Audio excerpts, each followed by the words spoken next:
Bonjour, j'ai le plaisir d'être avec Pili Sibyl. Vous êtes guérandais, mais vous êtes né en Nouvelle-Calédonie. C'est un détail important. Vous avez partagé votre vie entre Nouméa et puis là maintenant c'est la presqu'île de Guérande. C'est un détail important pour comprendre le livre, puisque vous nous parlez de requins dans Shark Song, votre dernier livre, Pili Sibyl. Quand on parle de requins, forcément c'est pas sur la presqu'île de Guérande. Quoique, ça pourra faire aussi l'objet d'une question. Vous êtes intéressé dès votre enfance, ce que vous racontez, à cet univers des requins. Et c'est un livre d'anecdotes. Il y a à la fois un côté roman, puis un côté scientifiquement rigoureux. Ça, c'est important. Vous n'êtes pas dans la fiction. Vous êtes resté conforme à la réalité scientifique en ce qui concerne les requins. C'est bien ça. Alors tout à fait. C'est vrai que tout ce qui concerne la faune marine et les requins, assez précis dans ce que je disais. En revanche, le côté fiction, vous allez les retrouver dans l'aventure, dans les aventures et toute la vie de mon personnage principal. Alors, comment avez-vous été attiré par les requins? Parce que quand on parle d'attirance, ça peut être aussi la crainte. La crainte rentre dans l'attirance. Oh déjà, ce sont des animaux fascinants. Quand on a la chance d'en croiser, comme ça a été mon cas, en grand nombre, on est toujours attiré. Et c'est vrai qu'il y a le côté un peu inquiétude, mais qu'on finit par surmonter relativement vite quand plus on les connaît. Voilà. Est-ce que ces requins qui ont été vraiment popularisés, notamment au cinéma par Les Dents de la Mer, ça correspond à cette réalité, cette angoisse, cette peur panique que l'on a? Non, bien sûr que non, parce que les requins certes, ce sont des prédateurs pour les plus gros d'entre eux, dont il faut quand même se méfier, parce que ce sont des animaux qui sont quand même redoutablement équipés.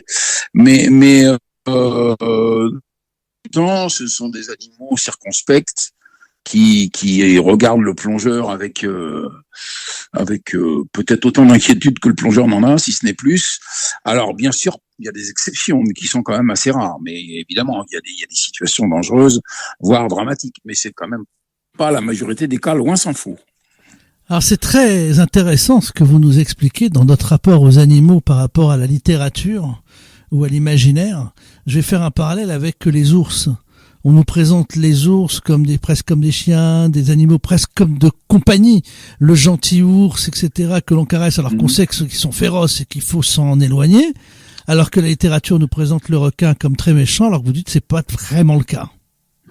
Oui, tout à fait. C'est pas vraiment le cas. Moi, je suis d'ailleurs un petit peu hostile à toutes ces vidéos qu'on peut voir, toute cette médiatiquement, on voit beaucoup de scènes où les requins, où les plongeurs s'approchent, ils les touchent, ils les caressent, ils les mettent sur le dos, ils leur font plein de trucs. Moi, c'est pas ma vision des choses. Moi, je suis pour le respect de ces animaux qui sont des animaux magnifiques et particulièrement bien adaptés à leur élément et indispensables, bien sûr, pour l'équilibre des mers. Donc moi, je suis plus dans le contemplatif, vous voyez, que dans absolument faire du sensationnel. Voilà. C'est intéressant parce qu'il y a plusieurs espèces de requins. Est-ce qu'elles sont toutes concernées ou il y a vraiment des espèces plus méchantes que d'autres? Bien sûr, il y a des espèces beaucoup plus dangereuses que d'autres. Alors méchant, j'aime pas le terme de méchant parce que c'est prêter un sentiment humain. Un requin, même quand il va vous mordre pour essayer de vous bouffer, c'est pas de la méchanceté, c'est de la, comment dirais-je, c'est sa nature, c'est tout. Lui, il est pas méchant. Il fait avec ce qu'il a, avec ses armes, et voilà. Mais oui, il y a des espèces plus dangereuses. On cite souvent, bien sûr, le grand blanc, le requin tigre, le requin océanique et le requin bulldog, qui sont les 4 réputés plus dangereux. Après, c'est des requins dont faut se méfier, mais on n'est pas, en les rencontrant, on n'est pas forcément systématiquement menacé. Loin s'en faut. Justement, est-ce que l'attitude à tenir quand on les rencontre est un peu la même que celle qu'on nous apprend face à des animaux sauvages? Ne pas s'approcher, ne pas fuir non plus en courant, rester calme. Ça, c'est sûr. C'est sûr que le requin, lui, il a un sixième sens pour savoir si une proie potentielle, ou même pas forcément une proie potentielle, ou c'est simplement ce petit être humain tout rose qui se balade à 10 mètres devant son museau, il a le sixième sens pour savoir s'il y a de la panique ou pas. Et puis il y a l'attitude, puis il y a aussi la manière de faire, de regarder, pas de gestes brusques, pas tourner le dos, etc. Tout ça, il y a tout un tas de choses qu'on fait assez naturellement quand on est habitué. Quand on ne l'est pas, c'est plus difficile, ça l'est moins. Et puis, il y a quand même des fois des situations très dangereuses aussi. Il faut quand même pas nier ça. Alors, ces requins, il y a 120 requins qui sont mentionnés, qui sont analysés dans votre livre. Mm-hmm. Combien y a-t-il de requins? C'est l'ensemble de la faune ou finalement on ne le sait peut-être pas? Si. Enfin, on ne le sait pas. Il y en a certainement encore à découvrir parce que il y a des requins de petite taille qui vivent dans des grandes profondeurs. On les connaît certainement pas tous. Mais dans l'état actuel des choses, on est à plus de 600 espèces différentes de requins. Alors, vous êtes né en Nouvelle-Calédonie. Vous avez longtemps vécu en Nouvelle-Calédonie. C'est pour ça que vous parlez des requins. Vous êtes aujourd'hui guérandais. Oui. Est-ce que sur notre presqu'île, on peut croiser des requins sur notre bras de mer, on va dire, en allant jusqu'à Belle-Île-en-Mer, en allant jusqu'à l'île-Dieu? Tout à fait. Vous avez des requins un peu plus côtiers, comme les roussettes, que tout le monde connaît. Il y a deux espèces principales, la grande et la petite, qui sont dans des fonds accessibles à la pêche sous-marine ou à la plongée. Bon, après, au-delà, on a des passages de requins plus océaniques, plus pélagiques, pardon. C'est le cas, par exemple, des requins taupes, des requins pèlerins, des requins renards. Tout ça, ce sont des requins qu'on peut observer dans nos eaux. C'est surtout l'été, plus l'été, je dirais.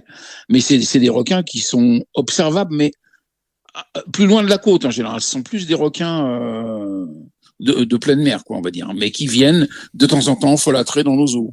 Qu'entendez-vous nos eaux et plus loin de la côte? Ça, c'est Est-ce que quand on va, par exemple, à Édic ou à Watt, vous considérez là c'est loin de nos eaux et que là, on peut les croiser? Bah oui, vous pouvez croiser au large. Alors, c'est toujours un peu au large. Je pense principalement aux requins renards et aux requins taupes. C'est des requins qu'on va voir, mais c'est quand même en pleine eau, quoi. Hein. Mais on peut en observer. Requin pèlerin, pareil. C'est pas des requins que vous allez voir dans 20 cm d'eau. Hein. Déjà le pèlerin vu sa taille. Mais oui, au large, en bateau, à la pêche, vous pouvez avoir la chance de voir un pèlerin. Bon, d'ailleurs, c'est un peu le début de mon livre, commence comme ça. Voilà. Vous dites, vous pouvez avoir la chance, vous êtes avec des enfants sur le bateau, ils ont plus envie de se baigner après. Un requin pèlerin, il y a rien de moins. C'est un filtreur, donc lui, il mange du plancton, donc vous risquez strictement rien, même si vous êtes à côté du souffle. Un coup de queue si vraiment vous n'avez pas de peau. Mais non, franchement, un requin pèlerin, lui, il risque pas de vous mordre. Hein. C'est un filtreur comme le requin baleine, quoi. Bon, donc c'est un gros pépère qui est pas agressif du tout envers l'homme. Hein, ça, c'est sûr. Hein. Vous pouvez nous dire ça malgré tout, personne sera, je sais, très rassuré. Ouais, mais bon, Puis là, vous voyez, donc quand je le décris dans le livre, le requin pèlerin, c'est le bateau qui fait la navette entre Édic et le continent qui le croise. Bon, c'est en baie de Quiberon. Le requin, il est en pleine eau, quoi. Il y a peut-être 40 mètres d'eau ou 50 mètres d'eau en dessous, quoi. Il est pas tout près de la côte, quand même, hein. Voilà. C'est passionnant. Votre livre a été un coup de cœur de votre éditeur parce qu'il mêle fiction autobiographique, science vulgarisée et poésie marine. Ouais, bah oui, c'était sympa de leur part. Voilà, donc tout est dit. Belle idée. Voilà, aventure, mer, requin, plongée, voyage. C'est Pili-Wissibille. Vous êtes guérandais. Vous publiez votre nouveau livre qui s'appelle Shark Song, des histoires poétiques au cœur de l'océan avec tous les requins. C'est publié par le Lys Bleu. Merci de nous en avoir parlé. C'est moi qui vous remercie.